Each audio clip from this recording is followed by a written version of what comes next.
Hello, everybody, and welcome to August's Virtual Speech webinar, where we'll be looking at the journey of an elite sportsman to speaking on the TEDx stage and beyond. Thank you to everyone for joining us today. I'm Sophie Thompson, co-founder and CEO of VirtualSpeech, the leading provider of virtual reality soft skills training. So we use simulations and AI-powered role plays to improve skills by 25% in just 10 minutes. So as always, please feel free to drop your comments and questions into the comments section of whatever platform you're joining us from, and I'll make sure that we ask our guest. And today we are joined by Leon Lloyd, a former England international rugby player who competed at the highest level, winning 11 trophies with the English and European champions Leicester Tigers. Since hanging up his boots, Leon has become a sought-after motivational speaker and has worked with the likes of Microsoft, the Premier League and American Express. And he has even started his own training program to help other high performers become global keynote speakers. So thank you very much for joining us today, Leon, and welcome. Hey, my pleasure. Thanks for having me. Looking forward to it. Absolutely. So let's go back to the beginning, as it were, of this next stage of your career. So you've obviously had an incredible journey from being an elite rugby player to now being a seasoned public speaker. So could you share a bit more about that transition and where you are today? Yeah, absolutely. I think if I go back, I've been retired for 16 years, which is a long time to be retired from professional sports. So I had a sort of the dream job. And if I rewind back to then and thinking I'd have a career in public speaking, I would never thought it, because it was never something that I really did. You know, as an athlete, as a professional rugby player anyway, you'd go and speak in boxes after a game, or you'd have to do Q&As at different various events as part of your contract. And people want to hear about changing room stories and those types of things. And yes, I did them, but I never really thought about it could potentially be a career. And then I retired at the age of 30, and I got asked to do a keynote speech. And to be honest with you, I didn't know what a keynote speech was.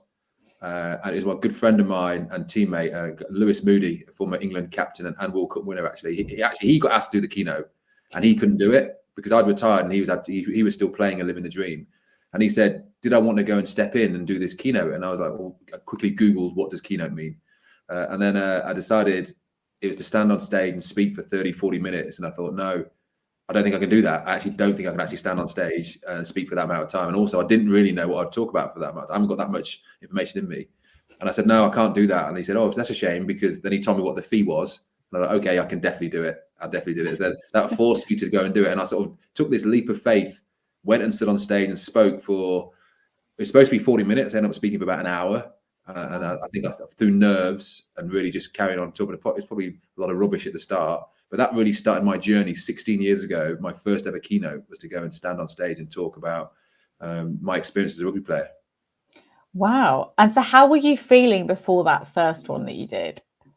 I can honestly say that I lived the dream. Like, my previous job as a rugby player was awesome, like playing at Welford Road and Kingsholm and running out at Twickenham and playing all those finals. So that adrenaline that you get before you run out onto the field, you don't realize how good that is whilst you're in it.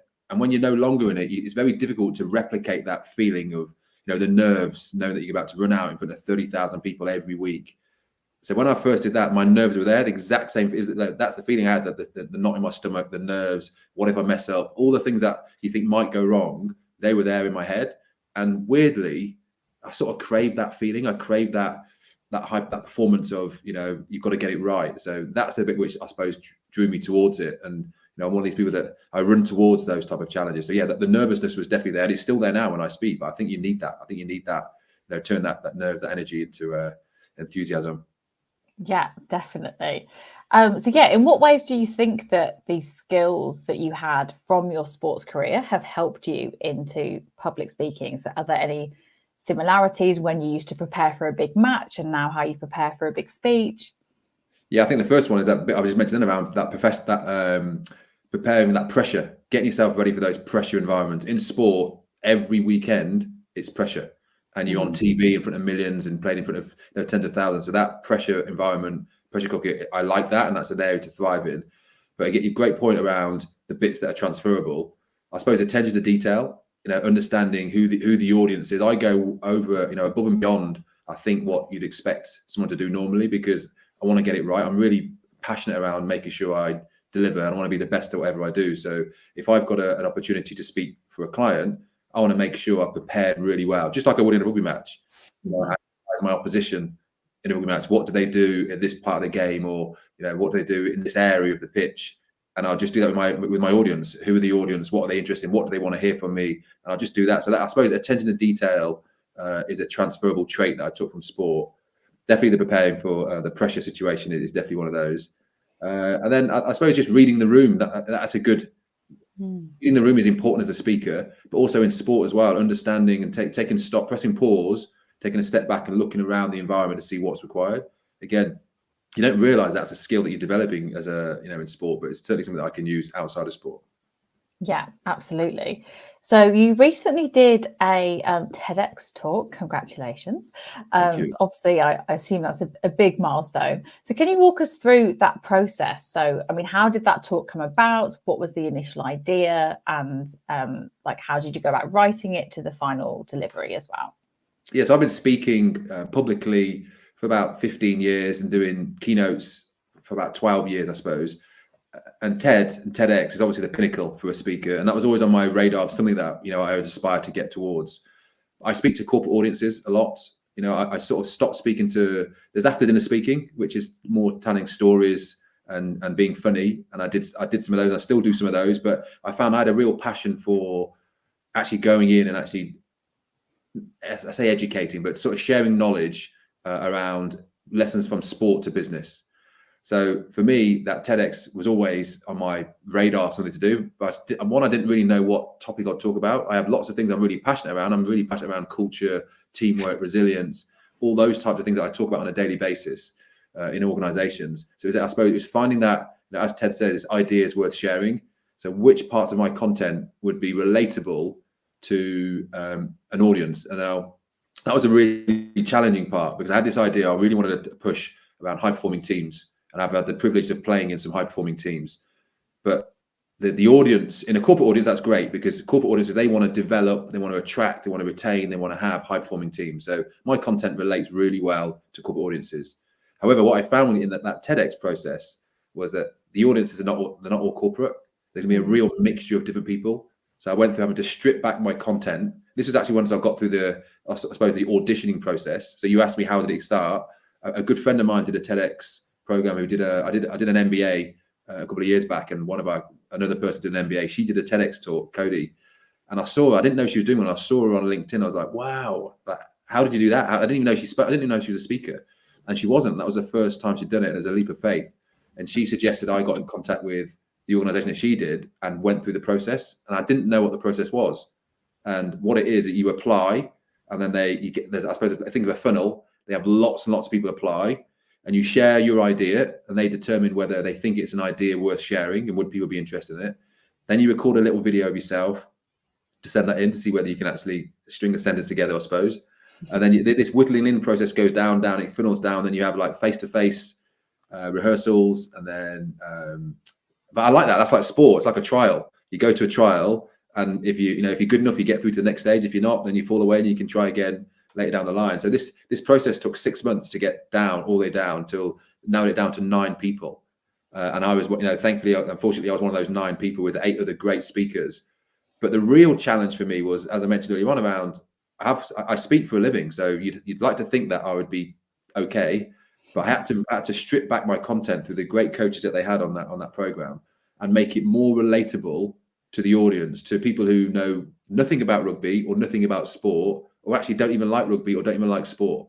So then I had to try and strip my content down. So that meant lots and lots of practicing, which was unusual for me, because normally I like to ad lib and a free flow. This was having a script, writing it down, making sure I went through meticulously which were the key parts, and then polishing that final script.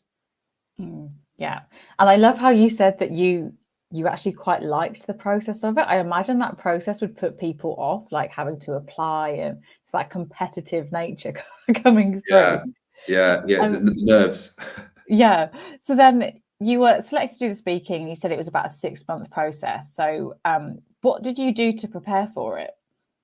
So I chose a topic which I love talking about anyway. It's about teams and understanding. My topic was from me turning me into we.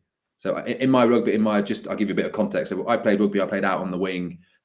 in the backs. So I scored lots of tries. So I got lots of glory and lots of praise and attention. But really, in rugby, like most great teams, I don't get to do that unless other people are doing their hard work.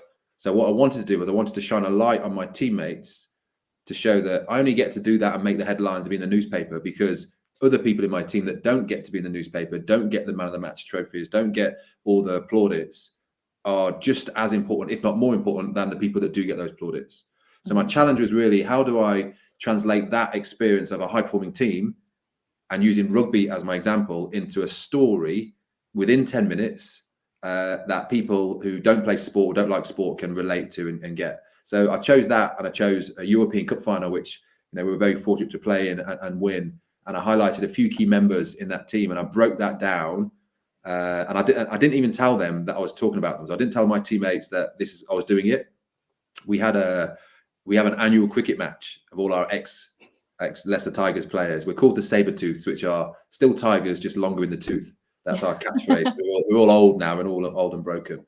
And we had an annual cricket match on this day, which I'm normally involved in. I organised, and I just at the last minute I said, "Oh, lads, I can't make the cricket match." They're like, "What?" But I didn't tell them why, because you're not supposed to tell people that you're doing the TEDx until it's been revealed. So I didn't tell them. I couldn't tell them, and I certainly didn't tell the people that I was talking about and featuring in the speech. So they only got to see it when it came out live on the TED YouTube channel. So I had to keep that a secret as well. But I spent time just focusing on those individuals, talking about them in a way which they've probably never heard me talk about them before. In a way, it's showing gratitude and appreciation. But the idea around it was shining a light on those hidden team members that may not get the accolades or the plaudits which they may deserve. Oh, I love that. And have they all watched it?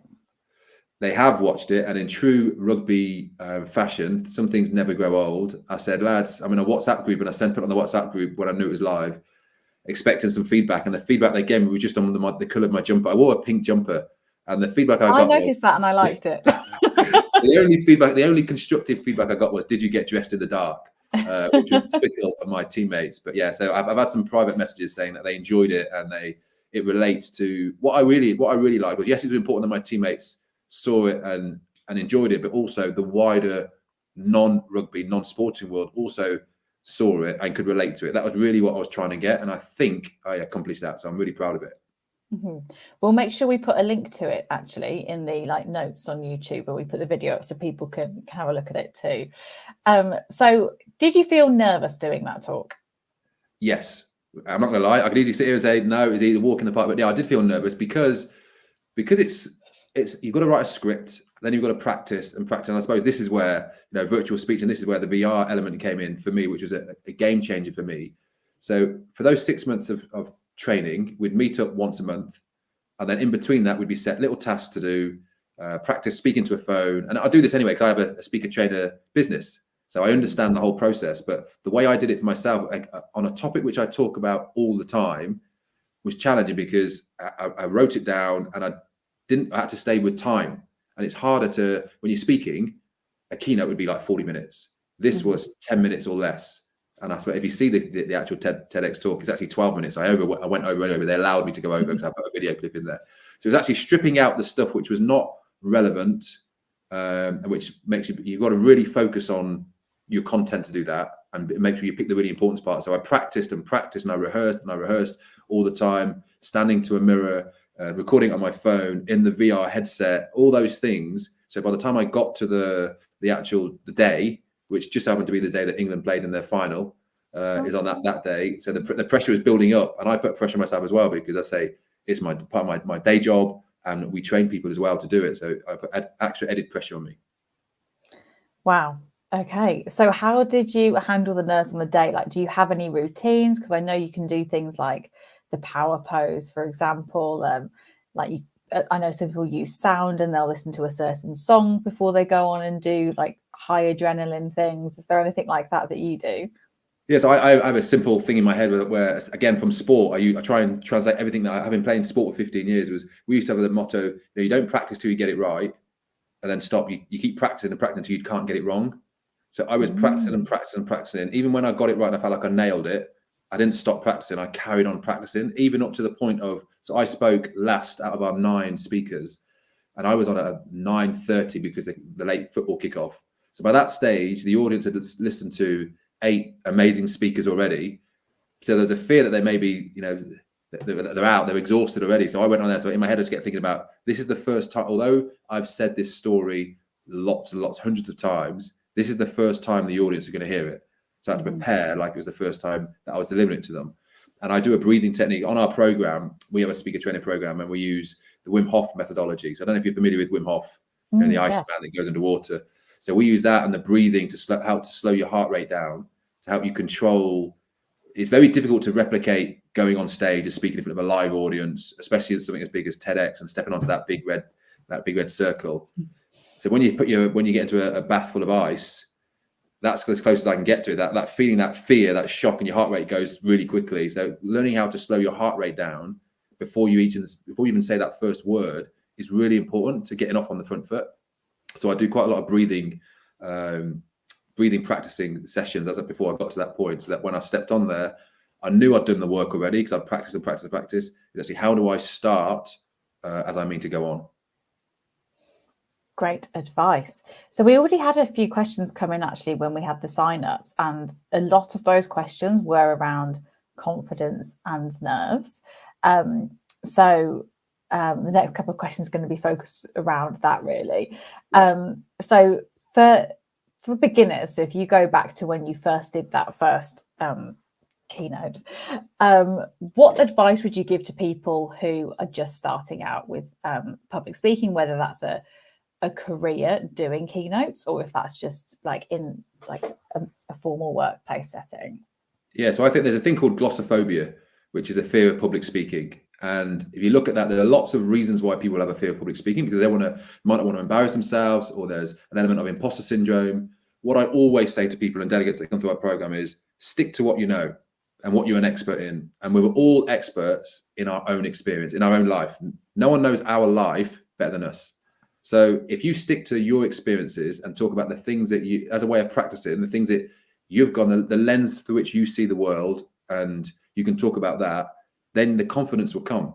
Because, me as a 3-year-old, 5-year-old, 10-year-old doing GCSEs, A-levels, my first year, all those things are real to me. And it'd be very different to you, Sophie, for your experiences, but you'd have gone through similar experiences. But so you'd be able to talk about those really confidently and calmly because they're real, they're for you. I think when people trip over or trip themselves over is when they step outside of their area of expertise, if you like, and they get asked a question, or they go down a pathway which they don't know too much about, and then they find themselves in this place where there's no man's land, where they're really struggling. I'm very careful and very clear that I like to talk about stuff which I feel like I am either an expert in or I know really, really well. So my bit of advice would be to someone, if you're just starting out, think about things that you know really well. That's yourself. Talk about those experiences. How can you make them relatable to other people who haven't seen those experiences? A quick example is, I was very fortunate or unfortunate, depending on how you look at it, to play against the great John Olomu in rugby terms. So he's one of the best players ever to play rugby. Sadly, he's no longer with us. So when I talk about my experience of playing against John Olomu to an audience of 100 people, 200 people, whoever it may be, I'm pretty confident no one in the room would have had that same experience of playing against John Olomu, because it's quite unique. There's only a few people who've done that. However, the feeling that I was feeling and the build up to that match, knowing that playing at Twickenham for England against John Olomu, that feeling I had of like, this could be my career over, or if I get this wrong, I'll never get picked again and I'll have to think of another job. Those feelings people experience. It might not be a John Olomu, it might be something else. It might be a promotion, or it might be a pitch or a presentation. So how do I relate my content, that feeling of, that authenticity is a great word, that authenticity of my experience to the audience? That's a skill that can be learned. So how do I use different words so that people who are watching, who may not even know who John Olomu is, would absolutely know what it feels like to go into one of the biggest days of their work career, and if they don't get it right, there'll be consequences. So having to think about that and breaking that down, talking from your own perspective, is a really useful, I suppose, example. Yeah, and I think when you're talking about yourself as well, you can be more authentic in what you're saying, and ultimately an audience will connect with that authenticity as well.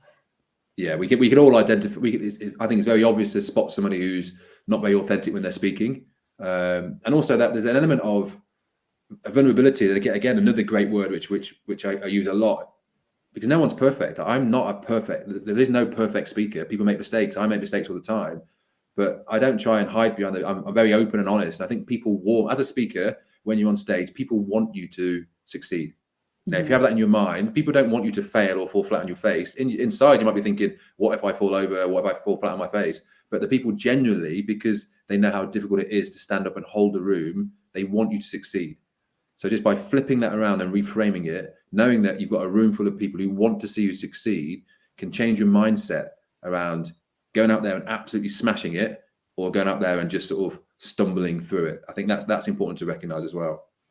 Yeah, that's really good advice, because I think a lot of the time people worry that people are judging them, and kind of like your friends actually with the TEDx talk, like thinking like, are they judging what I'm wearing? Are they judging what I'm saying? But actually, for the most part, humans are kind people, and they don't want to see people fail. They want to see people succeed. So if you can manage to get out of your own head about it, I think that does really help, like when you're first starting out. So in terms of like soft skills more general, and skills like public speaking, how important do you think they are for success in the workplace? And can you share any examples, whether that's from your own career or people that you know, where these skills have made a significant difference? Yeah, absolutely. I've sort of banned myself from saying soft skills because speaking would be, because everyone calls it a soft skill. Yeah, I think it's far more than that. It's an absolute core skill. Being able to speak in public is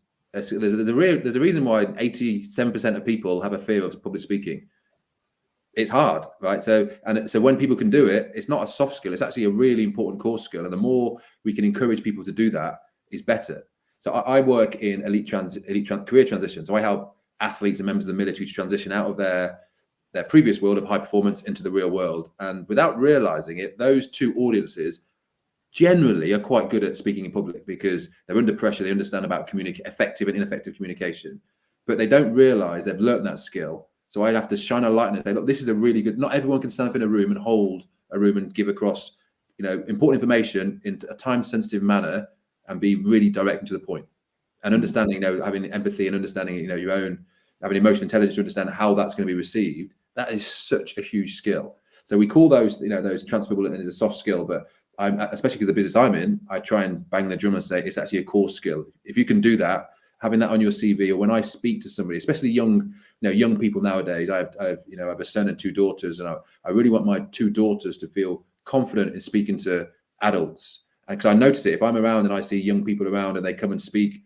I notice when someone comes up and shakes my hand and looks me in the eye and talks confidently to an adult, because can be quite daunting, not just to adults, but to young people as well. So I think if we can learn that at a young age and develop that through life, then we'll be far better placed going forward. So I definitely shine a light on that as a skill for the adults that I work with, and don't just take it for granted that you can hold a room or you can speak in public. Emphasize it, because I work with some very senior captains of industry and leaders who don't like speaking in public.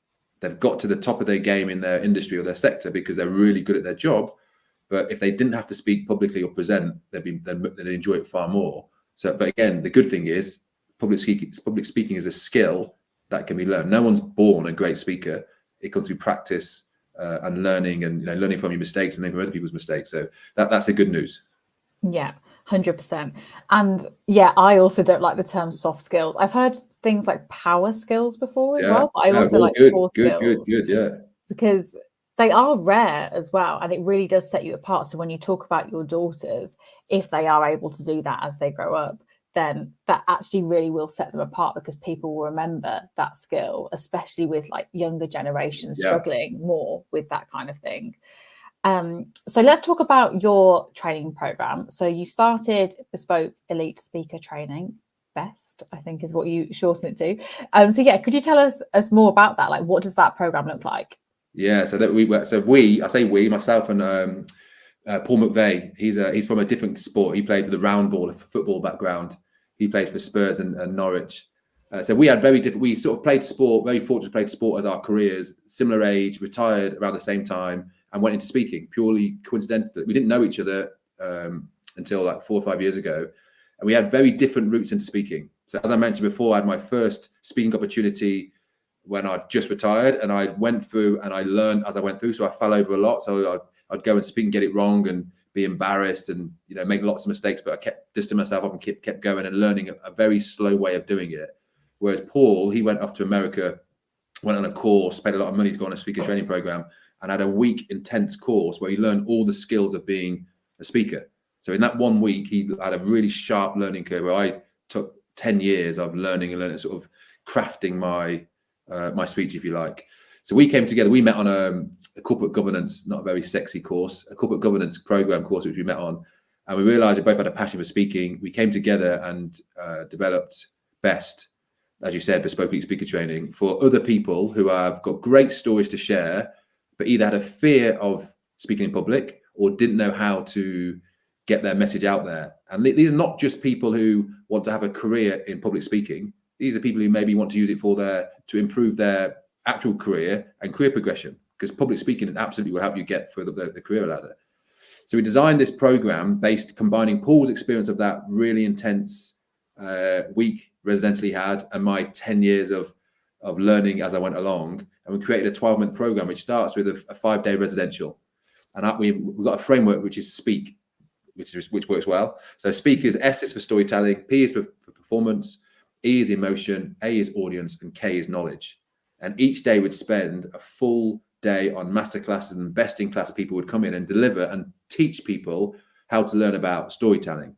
So we'd have Hollywood actors and people who know speech therapists and people coming about how do you pick out little bits of your own life, make it relatable, and wrap a story around it. I love storytelling; it's so important and engaging and impactful. Performance. How do you present yourself? So there's verbal and non-verbal comms. So the little squares that we're speaking through now, you know, since COVID, like the virtual stuff, but also standing on stage.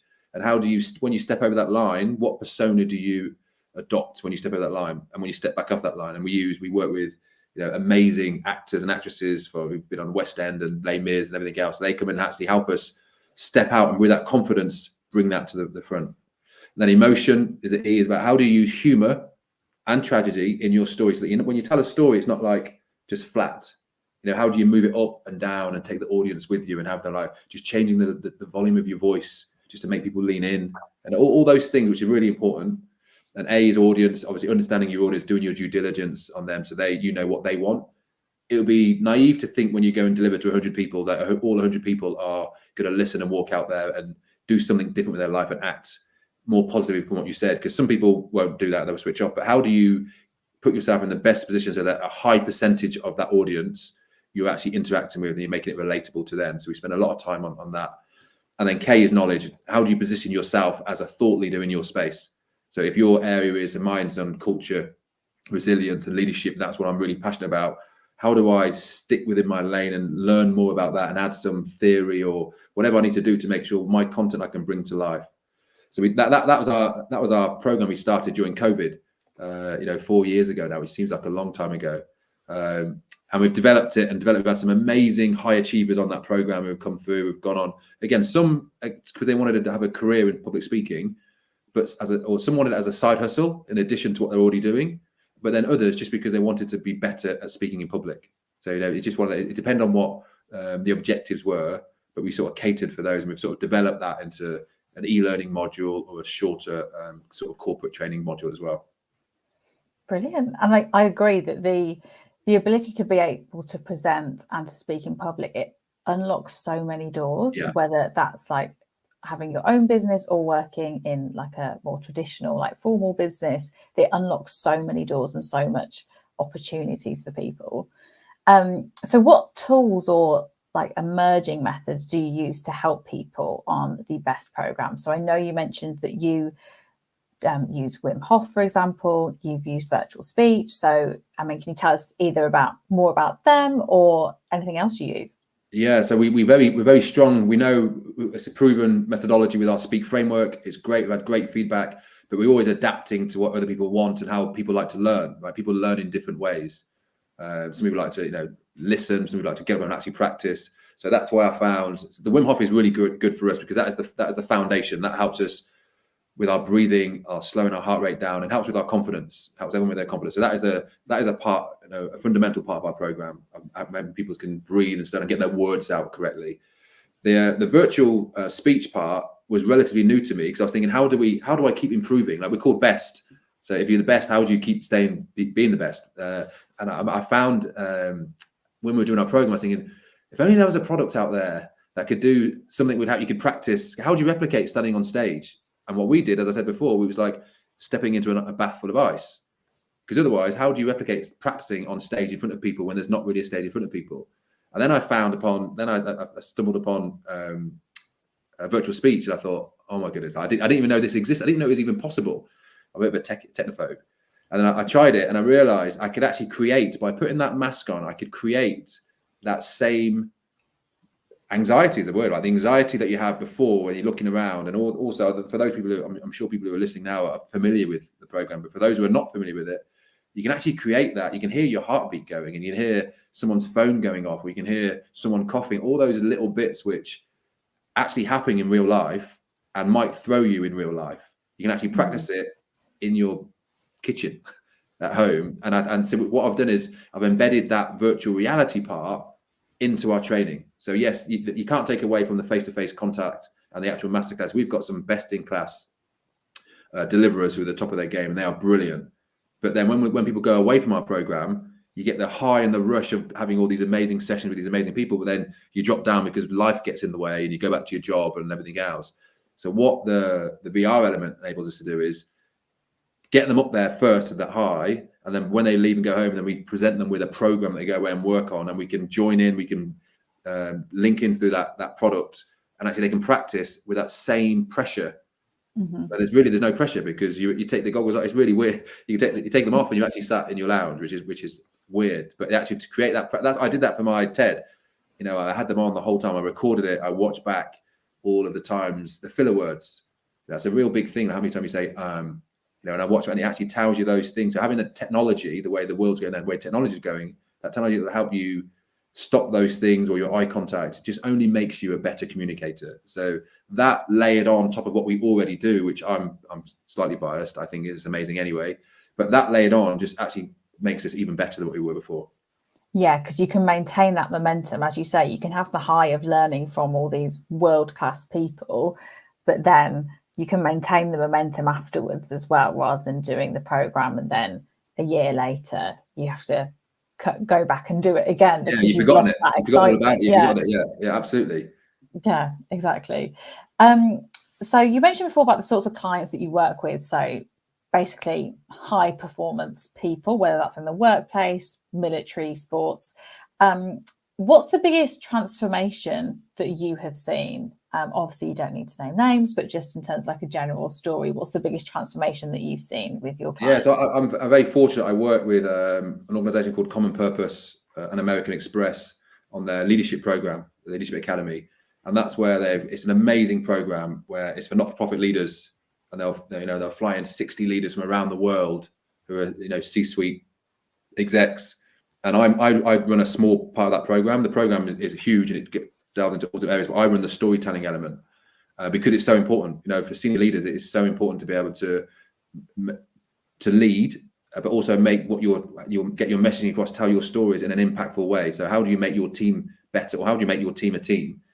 So I run this program there, and it's awesome. I have these 60 individuals who they've met each other for the first time, and they met me for the first time. We go on this little mini journey of actually sharing and our lived experiences, where they would never have known one of their lived experiences. They could actually use that experience and turn it into a meaningful lesson for their colleagues when they go either doing a pitch or even just team building or anything else. So we unpick all their lives themselves, so that they're not. I don't give them knowledge, because their knowledge is they've already had that already.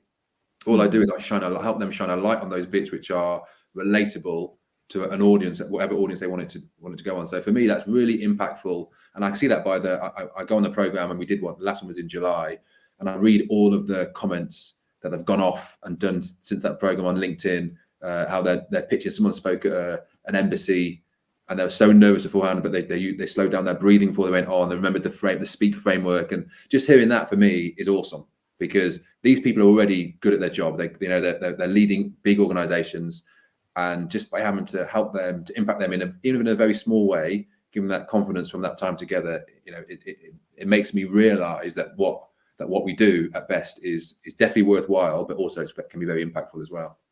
Yeah, that must be really rewarding to hear that in such a short period of time that it has had an impact on their lives. Yeah, it is. And I say I've been running it for a couple of years, and for me, it's a great period because it's quite difficult because they don't know me. So I have that challenge at the very beginning to how do I get 60 high achieving individuals to buy into what I'm about to tell them. And again, I lead with my own story, my lived life, my vulnerabilities, and then I'm authentic, all the things that we talked about earlier on in this discussion. And by the end of it, everyone's sharing because it's just a great environment, and then each person's picking out a different element. What I will say, which I find fascinating, is if I stand up and do, let's use my TEDx as an example.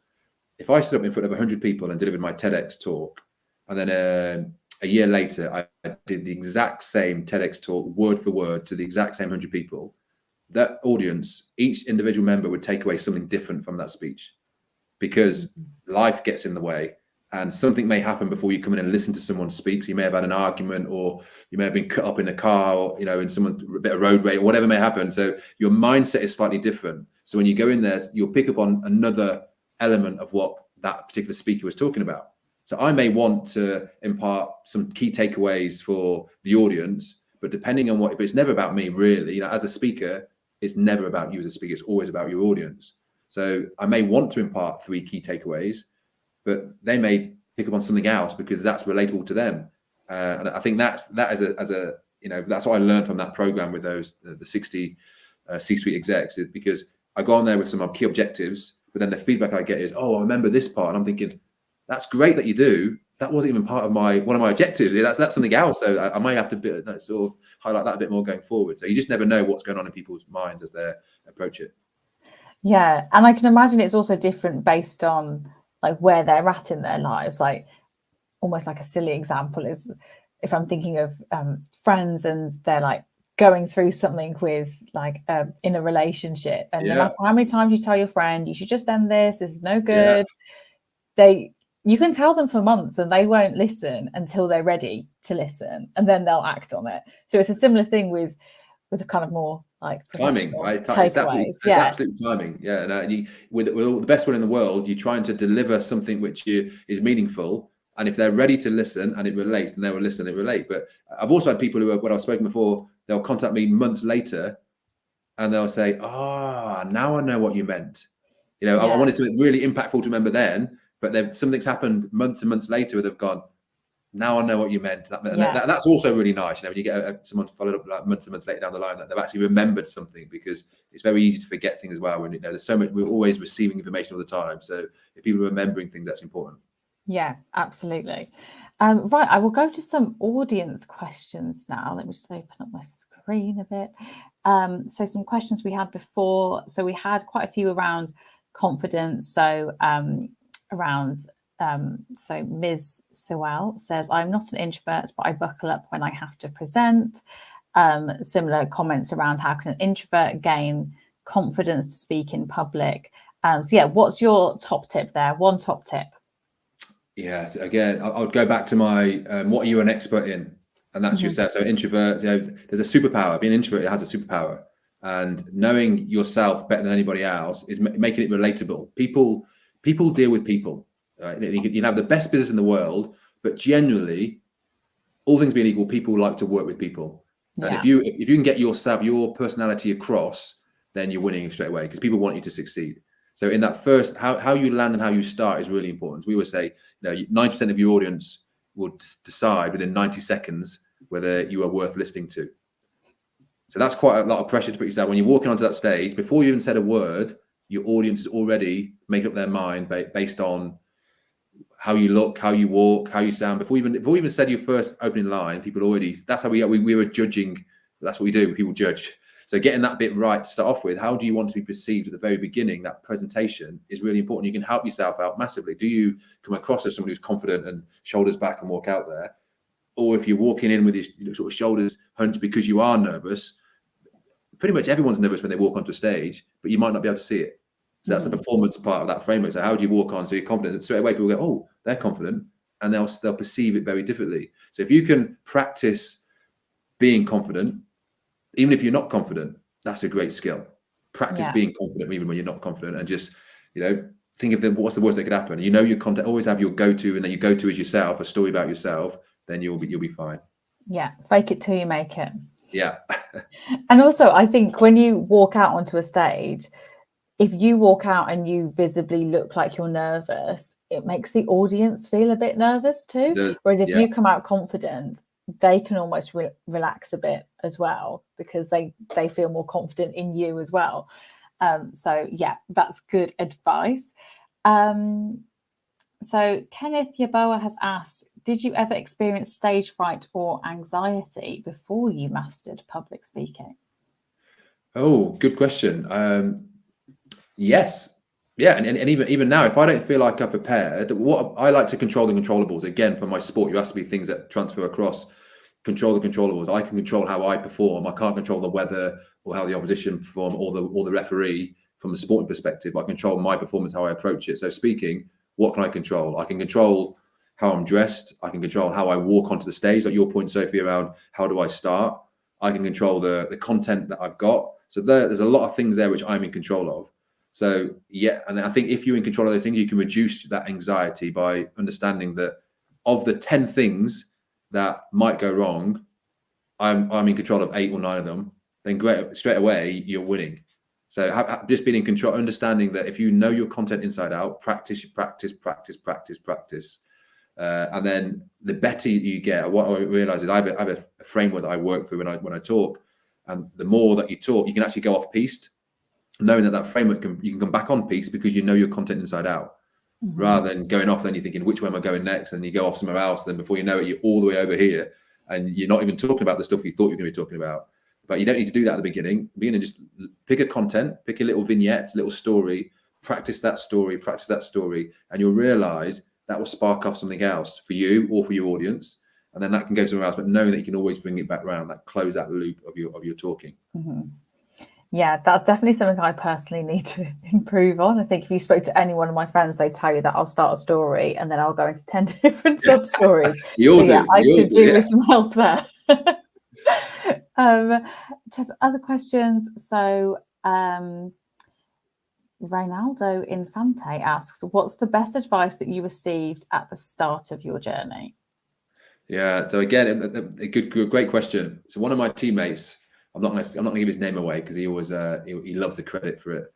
I got asked when I got that keynote, I thought, I don't know if I can do keynotes. I can do Q&As. I'd happily sit on a stage in front of 5 people, 100 people, 1,000 people. And if someone's asking me a question, I'll answer that question because I can talk to them about what questions they're going to ask me. And I sat down with him in his house and I said, look, I'm thinking of pursuing a career in keynote speaking, public speaking, but I don't really know, 1, if I've got any decent stories to share with people, and 2, I don't know if I can stand on stage and just talk without having someone on stage with me. And he said, well, when you do the Q&As, when you do a Q&A, which you've done lots of over the years, what are the 3, 4, 5 questions, best questions that you've been asked that you've got a story on the back of those stories? And it was really easy for me to pick out those 5 questions which I've got a story on. And he said, right, there you go. All you need to do now is find a golden thread that links those stories together, because each one of those stories is 5 minutes. And you don't need the person to ask you that question, because in your head, you know what the question is because you've just told me the question. So think of 3 questions that you could answer effectively and have a story wrapped around them, and then try and find a thread that links those 3 stories together. Then you're more than halfway there, because then you don't need that other person on stage prompting you to ask you, oh, but what about this? Because the end of one story leads on to the beginning of the other. And that comes through knowing your content, and crafting your, polishing your speech, if you like. So I suppose that was the best bit of advice for me, was don't think of it as a 45-minute speech, because that could be like a huge monologue. Think of it, chunk it down into small vignettes that has a start, middle, and end, but then there's a thread that links it to something else. So it all links. And at the end of it, close the loop, go back to the beginning, rather than think that otherwise you get daunted by, I've got to stand on stage and speak for 45 minutes. I can't do that. That's quite daunting, and that the anxiety levels would rise quite quickly.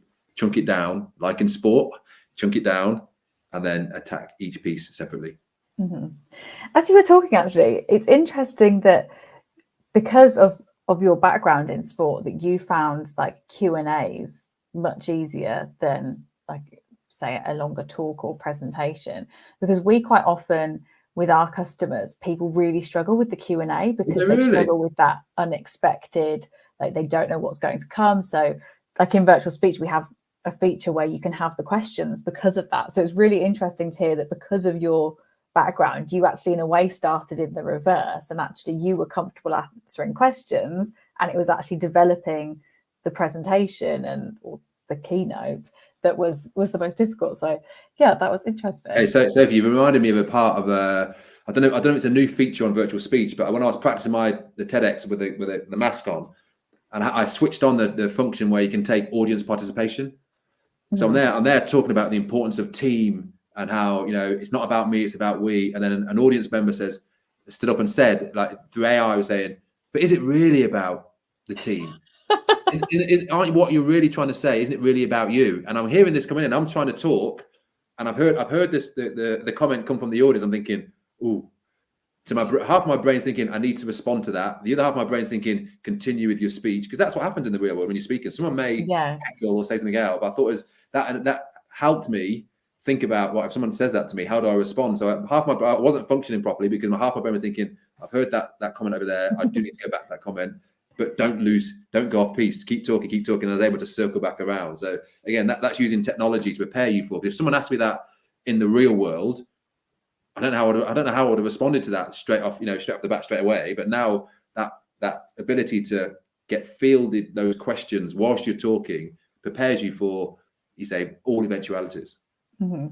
That sounds like a much more helpful question than when we first built that functionality, and before it went live, we had one of our developers testing it, and he was doing a speech, and in it he referred to like his dog who had died, and then one of the avatars went, "Why should we care?" We were like, they've got a bit mean. Maybe we should tone that down. But again, right? You think of the reason why people are scared of speaking in public, because if someone was to say that to you, how would you respond to that? Mm-hmm. And it's very difficult to know how you'd respond until you've actually faced it. So that gives you an opportunity to face that. So now, being able to respond to that in that environment, you're confident now. Somebody could shout something out to you, and you'd be able to respond to it in the real world as well. Yeah, exactly. I think we have one more question, a pre-question, then we have a couple of live ones as well. So I'll try and be quick. So Phoenix Culbertson asks, what do you think most people, especially young professionals in mid-level management roles, what do you think most of these people need help with when it comes to public speaking? Yeah, great question. And that's why our program that we're running in September is targeting those individuals. So I said before about our big 12-month program, and they were the top achievers, in the world, captains of industry. But what we realized was we had some senior people on that program saying, have you got something that can help our middle managers or our people with potential? Because sometimes it's that the ability to converse or pitch or speak, which is holding them back from getting that career progression. And I suppose having the opportunity, practice having the opportunity. If someone gives you the opportunity to pitch or present, be brave and put your hand in the air, and then go away and panic afterwards, but then practice. But it's giving yourself as much opportunity as possible to practice in those uncomfortable positions makes those uncomfortable positions feel far more comfortable. Mm-hmm. So I had a fear of speaking in public. When I finished, I was like, I don't think I can do it. Why would anyone listen to me? What can I say? The fact that I run towards the fire, I use that phrase, I run towards it. If something's there, I run towards it because I don't want that to control me. So I went and purposely put myself in that position where I agree to do things knowing that I'm going to hate it, but I'll feel better for it afterwards. So if you get the opportunity to speak or to pitch or to present, say yes, always say yes, and then figure it out afterwards and just practice. I would say that is the key to, I think it's Warren Buffett talked about his best investment, one of the richest men ever. His best investment was he paid to go on a public speaker program when he was a young student, because he had a fear of speaking in public. So of all the investments he's made, and he's made billions, his best investment was he invested himself to go on a public speaker, invest himself to be better at speaking in public. Wow, that's really interesting. And also I think you do learn more by stepping outside of your comfort zone than staying in it, because the reason you're comfortable with it is because you already know it. So you need to keep pushing yourself like that. Right. So a couple of questions from our live audience. So I'm not going to read out the YouTube usernames because they're not these people's real names. But our first question is, how was going from talking to rugby fans after a game to audiences that may not be interested in sport, like you said? How did speaking as a kind of celeb compare to audiences that didn't know rugby? Yeah, that's another great question. You got some good questions here. It was tough, really, because when you play rugby, when you're talking to supporters or fans or sponsors, they want access to you because they're there watching you play and they want to hear the insight of the game. So when I stepped outside of that, I signed pro at the age of 16 and I played till I was 30. So I left school early. I went into education, academia later. So I did my undergraduate, I did my MBA, and I just did my PhD. All linked around to my public speaking, because I didn't want to stand on stage and talk about something I did 20 years ago. And I wanted to underpin it with a bit of theory and a bit of, academia, really. So yes, my experience are my experiences, but how is that relevant to everybody else? So I really challenged myself to pick a scenario, and I used that Jenna Lomu example earlier on. How can I make one of my stories relatable to someone who didn't know about anything about rugby, didn't care about Jenna Lomu, didn't even care about me, didn't know who I am? And I think at the start of my speaking career, I got booked to speak because I was, as maybe a Leon Lloyd, ex-rugby player, ex-international rugby player. Now I don't get booked for anything to do with sport at all. The fact that sport is absolutely a thread that goes through my content, because people like sport, really, and I use it as live case studies and reality. But now I get booked around the content that I talk about, and I use sport as the thread that goes through. So it was a very conscious decision for me to step outside of sport and step into the real world, as we call it, and see if I was as good as I thought I was. Mm-hmm. I find it funny every time that you say that you retired at 30. Yeah, that's only a sentence you would ever say in the sports world. yeah, I know. Sounds quite final, doesn't it? I retired. I transitioned it. Yeah, the second stage of your career started when you were 30. So another question that's coming on YouTube is, if you have done a speech or talk and it didn't go to plan or have the effect that you wanted, how do you pick yourself up and get back out there again without it ruminating in your mind? Ooh, good question. Yeah, good. So again, another lesson. These will come back to me now when you ask me that question at the beginning. What lessons from sport did I take into this? Feedback in sport is huge. So if I'm playing at home in front of 30,000 people and I make a mistake, I know I've made a mistake straight away because I made the mistake. The crowd tell me I've made a mistake. Mm-hmm. My teammates will tell me, and then social media and the media will tell me I've made a mistake. So so feedback's really important. I crave feedback. So when I've delivered a keynote or a masterclass, I always ask for feedback. Even if I think I've knocked it out of the park and I'd give myself a 10 out of 10, which I never give myself a 10 out of 10, by the way. But even if I think I've done really well, I'll always go and ask them for what I call it is an EBI and a WWW.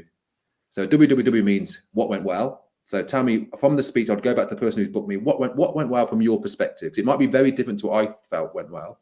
And I gather that feedback. And the EBI is even better if. So great, you told me what went well. So I'm not asking them to tell me what went wrong. I'm asking them to tell me what could I have done better if I did it again. And I do that whether it goes well or if it goes wrong. And I do that because in my mind, I may think that I've done something completely wrong, but the audience may not have seen that. They may have seen something. And again, there's that perspective. I record myself when I speak. I have a little digital dictaphone, and I put it on my pocket so I can. And it's really important for me because I analyze a lot of the way I talk. So I'll watch myself back through video without volume, so I can see my body language, the P in our framework performance. So I've got two dodgy knees, so I rock from side to side. I used to rock from side to side, taking the pressure off my knees, and I realized that as I was speaking, as I'm doing now, the audience can feel a bit seasick. But I didn't realize that until I watched myself without volume. So I watched myself and how many times, what am I doing with my arms? And then I'd listen to myself without sight. So I'd listen to the dictaphone and say, then I can pick up on, am I using filler words? Does it make sense? So I'm really big on feedback, analyzing myself, but also getting feedback from other people. And again, that's probably helped from your sports career, because no feedback is as brutal as what you'll see on Twitter. So... Yeah. Yes, I don't miss that. Yeah. And then a final question, which ties back to when you said that one of the topics that you like to speak about is around resilience. So how resilient have you had to be transitioning to such a different career? Was it tough to master something new, and any advice for sticking with it when it's tough? Yeah, another good question. It was tough, I'm not gonna lie. It's tough. I felt like I lived the dream as a professional athlete anyway. I signed pro at 16 and just lived with some amazing teammates and traveled the world and did some amazing special things. So finding a second career that I had that same feeling and passion and love for is tough, because some people go for their whole lives without finding that for the first time. So I felt like I had that for the first time, and was it selfish of me to think I could find it again for a second time? But I was always striving. I'm always striving to be around great people. I love working with great people that make me better. So I always surround myself with people who are better than me. So in the speaking area, it challenges me because it pushes me outside my comfort zone. It makes me want to be better. I want to be the best at whatever I try. I want to be the best version of me. So I practice. I surround myself with people who are better than me. I learn all the time. So yes, it was difficult, because when you start anything new, you're not going to be the best at it. In fact, you might be rubbish at it. So I've definitely gone through that period of being not so great, and then learn and polish and practice and just try not to make the same mistake twice.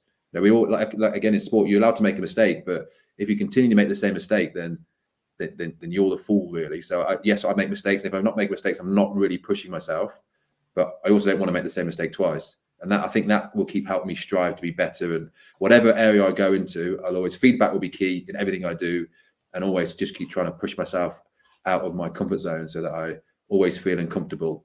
But then when that uncomfortableness feels comfortable, it's time to find something else that makes me feel uncomfortable. Yeah. As my old maths teacher always used to say, every mistake is a learning opportunity. So don't be afraid of making mistakes. Absolutely. Absolutely. So that, I think, was it for our questions. So yeah, I'll ask you this question first. So we always ask our guests a question of just if people take away one thing from today. Obviously it will depend where they're at in their life and what they want to be receptive to hearing, but if they take away one thing from today, what would you like it to be? I would say, for anybody who's listening today, and whether you're an experienced speaker or someone who hates it or someone who's never even tried it before, is no one's born a great speaker. It's a skill, and like all skills, you can learn it. And it just comes down to how much you want to practice and practice and practice, because it can be achieved. And I suppose the second bit, you only asked me one, sorry, I'm giving you two, is start by thinking about the stuff that you know a lot about, which is yourself, and understand that you know that inside out, so you can't be challenged on that, and just try and make that relatable to other people. I think that's really important, that it's a skill that can be learned and developed and honed and polished as you go through. And people, professional speakers, who get paid lots of money, they make mistakes, but they still professional speakers. They still keep going and keep going and going and going and learning from them. So yeah, stay positive. Everyone has to start somewhere. What a great note to end on. So Leon, if anybody would like to contact you, how can they do that? Yeah, so you can visit our website, which is www.bespokeelitespeakertraining.com, or my email is leon@bespokeelitespeakertraining.com. Fabulous. So thank you so much for joining us today, Leon. It's been really inspiring. And thank you to everybody who has joined us today. Yeah, if anybody would like to contact Leon, you can visit his website or email him at bespokeelitespeakertraining.com. I need to shorten that to BEST. I should shorten that to BEST. Okay, so thank you, everybody, and enjoy the rest of your day. Thanks, Leon. Thank you very much. Thanks. Bye.